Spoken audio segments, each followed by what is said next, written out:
Can की पत्नी कहाँ से आई? ये एक बहुत ही दिलचस्प सवाल है और अक्सर पूछा जाता है, खासकर बाइबल के आलोचक। वो कहते हैं कि भाई आदम और हवा की तो दो ही संतानें थी, एक कैन एक हाबिल। हाबिल तो मर गया, फिर यहाँ तो लिखा हुआ कि कैन अपनी पत्नी के पास गया, तो कैन को पत्नी कहाँ से मिली? तो इसके विषय में मैंने यूट्यूब पे एक संदेश बनाया हुआ है, कैन की पत्नी कौन थी, जिसमें मैंने विस्तार से समझाया हुआ है।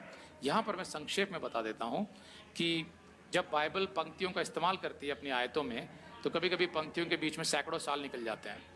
तो कुछ बातें जो ध्यान रखने की यहाँ पर ये है कि उत्पत्ति 5:4 बताती है कि बाद में आदम और हव्वा की और भी संतानें हुई, शैत आया, फिर शैत के आगे जाके आदम और हव्वा की और भी बेटे बेटियाँ हुई।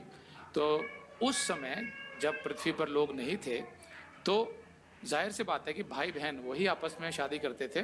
वो उसको भाई बहन की तरह नहीं देखते थे, एक दूसरे को स्त्री और पुरुष की तरह देखते थे। और परमेश्वर की नज़र में वो पाप नहीं था, क्योंकि उस समय पृथ्वी पर और कोई लोग नहीं थे। तो उन्हीं से पीढ़ियाँ आगे निकली, जैसा परमेश्वर ने आदम और हवा को आशीष दी थी उत्पत्ति 1:28 में कि फलो फूलो और पूरी पृथ्वी पर भर जाओ, यानी बच्चे पैदा करो। तो जाहिर सी बात है वही एक तरीका था मनुष्य की जाति का आगे बढ़ने का। तो कैन की पत्नी कौन हो सकती है? क्योंकि उस समय प्राकृतिक तौर पर अगर देखा जाए तो 14 साल में एक लड़की जो है वो माँ बन जाती है, तो पीढ़ियाँ बहुत जल्दी जल्दी आती है। तो जाहिर सी बात है कि कैन ने या तो अपनी ही एक बहन से शादी करी, या फिर ये भी हो सकता है कि जैसा इसमें लिखा हुआ है उत्पत्ति 5:4 में कि आदम के बेटे बेटियाँ हुई, तो हो सकता है कि उसने उन बेटे बेटियों ने जो शादी करी उनके किसी बेटी से शादी करी। और ये भी याद रखिए कि उस समय में मनुष्य की उम्र बहुत लंबी थी, कोई 400 साल 500 साल, जैसे आदम 930 साल जिया था।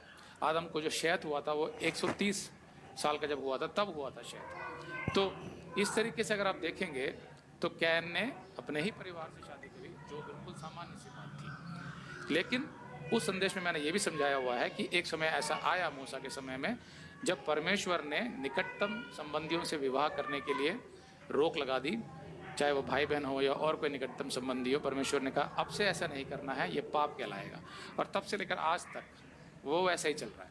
मतलब आज अगर भाई बहन या कजिन ब्रदर्स और सिस्टर शादी करते हैं तो परमेश्वर की नज़र में पाप है। तो इसको विस्तार से जानने के लिए आप हमारा वो संदेश देख सकते हैं।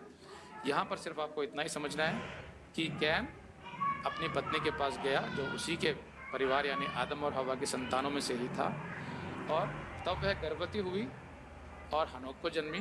फिर कैन ने एक नगर बसाया और उस नगर का नाम अपने पुत्र के नाम पर हनोक रखा। तो यहाँ नगर का मतलब ऐसा नगर नहीं है जैसा हम देखते हैं अपने चारों तरफ बहुत आधुनिक नगर जिसमें बड़ी बड़ी बिल्डिंग्स हैं। नगर का मतलब उस समय में सिर्फ इतना ही था कि कुछ लोग तंबुओं में रहते थे और कुछ लोग कुछ पक्के मकानों में रहते थे जो थोड़े ठोस होते थे।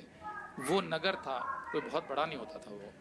फिर 18वीं आयत में, और हनोक से ईराद उत्पन्न हुआ और ईराद ने महूयाएल को जन्म दिया और महूयाएल ने मतुशाएल को और मतुशाएल ने लैमक को जन्म दिया।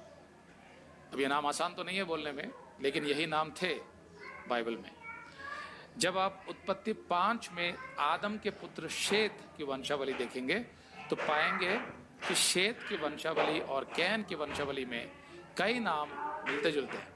जैसे आदम से निकला शैत, फिर निकला हनोक, महललेल, मतुशेलह, लेमेक, और आदम से ही कैन भी निकला, उसके भी संतान हुई हनोक, महूयाएल, मतुशाएल और लेमेक। काफ़ी मिलते जुलते नाम हैं। तो मैं आपको सिर्फ इतना ही बताना चाहता हूँ कि नाम से कोई फ़र्क नहीं पड़ता। दोनों शैत और कैन दोनों की संतानें हनोक थी, लेकिन उनमें से एक जो शैत की संतान थी हनोक, वो परमेश्वर का भय मानने वाला था और वो हमेशा परमेश्वर के साथ साथ चलता था। लेकिन कैन के पुत्र हनोक या उसकी पीढ़ियों के विषय में ऐसा कहीं नहीं लिखा है कि वे परमेश्वर का भय मानते थे, जबकि दोनों हनोक की वंशावली के मिलते जुलते नाम थे। ये ज़रूर है कि इब्रानी नामों के कुछ विशेष अर्थ होते हैं बाइबल में, और कभी कभी परमेश्वर अपनी योजना के तहत विशेष रूप से आज्ञा देता था कि किसी विशेष बच्चे का क्या नाम रखना चाहिए, जैसे यूहन्ना बपतिस्मा देने वाले का और यीशु का। पर आम तौर पर नाम से कोई इतना फ़र्क नहीं पड़ता।